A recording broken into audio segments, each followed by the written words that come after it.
Stocks की। अब क्या आपकी रणनीति होनी चाहिए, किन स्टॉक्स पर आप फोकस करेंगे ट्रेड के लिहाज से, इस सब पर बात करेंगे। हमारे जानकारों का पैनल तैयार है। फंडामेंटल्स के लिए ओम कैपिटल के राजेश अग्रवाल, टेक्निकल कॉल्स पर हमारे साथ प्रकाश गाबा, बारिश जायसवाल, सच्चिदानंद, कविता जैन, स्नेहा सेठ और सोनी पटनायक। सच्चिदानंद जी से बात करते हैं। सचिन जी, गुड आफ्टरनून, कार्यक्रम में स्वागत है आपका। आपका ट्रेड सर आज का? Good afternoon Narendra ji, good afternoon Archana, and good afternoon to all the panellists. यहाँ पर इंडिगो में मुझे लग रहा है काफी अच्छी शॉर्ट कवरिंग मूव अनफोल्ड हुई है। सुबह से जिस तरीके से डेटा यहाँ पर अनफोल्ड हो रहा है, मुझे लग रहा है लगभग अराउंड 44, 60 तक की एक अच्छी अपमूव यहाँ पर नजर आनी चाहिए 1 से 2 दिनों में। तो यहाँ पर मोमेंटम चेस करने की सलाह होगी इंडिगो के फ्यूचर्स में। स्टॉप लॉस आपको लगभग यहाँ से 4285 के आसपास प्लेस करना है। इंट्राडे में ही मुझे लग रहा है अगले कुछ अराउंड 4340 के आसपास का एक स्विंग बन सकता है, बट पोजिशनली मुझे लग रहा है 4440 के लिए तैयारी हो रही है। तो मोमेंटम चेस करने की सलाह होगी इंडिगो के फ्यूचर्स में। ओके, तो ये इंडिगो में एक अपॉर्चुनिटी तेजी की बन रही है, करीब 80 रुपए की बढ़त, तो बाय साइड का ट्रेड है ये। Tata steel now, Tata steel को लेके आइए आपकी स्क्रीन पे। ये भी चार्ट है बेहतरीन शेप लेता हुआ 181। सचिन, आपकी राय, मेटल्स अब धीरे धीरे इस स्क्रीन पे बस कर रहा है। JSW steel, JSPL, Tata steel, आपका टेक मेटल्स में क्या ग्रिप करना चाहेंगे आप? वीरेंद्र जी, यहाँ पर ध्यान जेएसडब्ल्यू स्टील पे ही रहेगा। इनफैक्ट कल के सत्र में भी हमने इसे डिस्कस किया था। 900-920 के आसपास का जो इसने सपोर्ट अच्छी तरह मेंटेन किया है, तो एक्सपेक्टेशन यही थी कि एक अच्छे कंसोलिडेशन के बाद एक ब्रेकआउट की उम्मीद होगी, एंड वो ब्रेकआउट के बाद आज फॉलो थ्रू एक्शन यहाँ पर नजर आ रही है। तो मुझे लग रहा है अभी भी काफी अच्छी हेडरूम अवेलेबल है। 960 के पोजिशनल टारगेट्स हमने डिफाइन किए थे कल के सत्र में। तो मुझे लग रहा है उस पर्टिकुलर टारगेट के लिए अभी भी लॉन्ग पोजीशंस चेस किए जा सकते हैं। जिस तरीके से इसने ओपनिंग अच्छी तरह मेंटेन की थी अराउंड 930 के ऊपर, तो मुझे लग रहा है स्टॉप लॉसेस आपको वहीं पे प्लेस करने होंगे।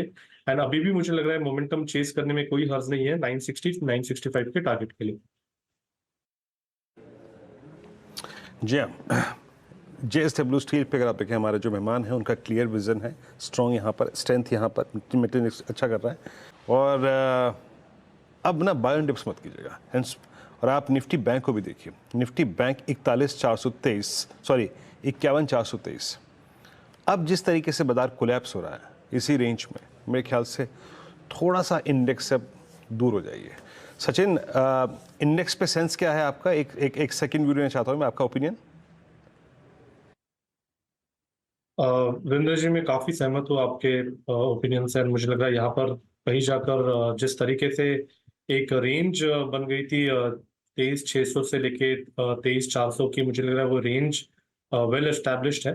एंड एक्सपायरी क्लोजिंग मुझे लग रहा है कहीं जाकर 23,540 के आसपास तो ही प्लेस होगी। तो मुझे लग रहा है थोड़ा सा अगर यहाँ से ऑस्किलेशन हो जाए तो यहाँ पर मोमेंटम चेस नहीं करना चाहिए।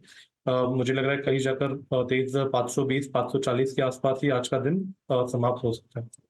23,400, 23,450 के आसपास ही क्लोज देखने को मिलेगा। तो यानी कि इन लेवल से ज्यादा कुछ अलग होने वाला है नहीं। सचिन ने कुछ और आइडेंटिफाई कर लिया, बताइए सचिन। हर्षिता, यहाँ पर जो वीकनेस नजर आ रही है वो थोड़े से फार्मा काउंटर्स पे है। मुझे लग रहा है यहाँ पर सन फार्मा ने अपने प्रीवियस डे स्विंग लो को तोड़ा है। लगभग अराउंड 1470 के आसपास का ये स्विंग लो था। तो मुझे लग रहा है अगले कुछ दिनों में थोड़ा सा दबाव में रह सकता है ये पर्टिकुलर काउंटर। नीचे जो मेजर सपोर्ट है इसका अराउंड 1440 का है। तो 1440 के ट्रेडिंग टारगेट के लिए यहाँ पर फ्रेश शॉर्ट्स डिप्लॉय करने की सलाह होगी। एंड स्टॉप लॉस आपको लगभग अराउंड 1478 पे लगाना है। ओके, तो सन फार्मा में एक शॉर्ट का ट्रेड। सन फार्मा में वैसे भी सुबह से ही कुछ वीकनेस देखने को मिली है। यहाँ पर हल्का हल्का दबाव देखने को मिल रहा है। बाकी पूरा फार्मा पैक भी साइडवेज ही है। चलिए, अब अगले ट्रेड की तरफ आएंगे और सच्चिदानंद, आपकी बारी, बताइए। F&O superstar.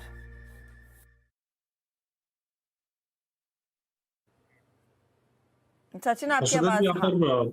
शॉर्ट करने की सलाह होगी बालकृष्ण इंडस्ट्रीज में।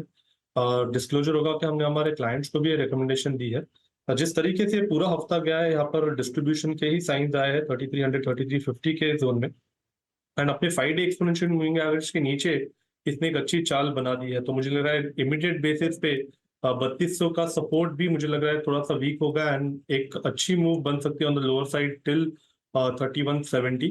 तो यहाँ पर फ्रेश शॉर्ट्स ऐड करने की सलाह होगी बालकृष्ण इंडस्ट्रीज के फ्यूचर्स में। स्टॉप लॉस आपको लगभग यहाँ से 3262 के आसपास लगाना है एंड ये फ्रेश शॉर्ट्स डिप्लॉय करने हैं। ओके, बालकृष्ण इंडस्ट्रीज पे सेल ट्रेड है आपका इस वक्त और ये सेल कॉल अब चल। भारतीय एयरटेल में एक अपॉर्चुनिटी। राजेश जी, कुछ ट्रेड दिख रहा है आपको ले जाने के लिए over the weekend? Over the weekend अगर ले जाना हो तो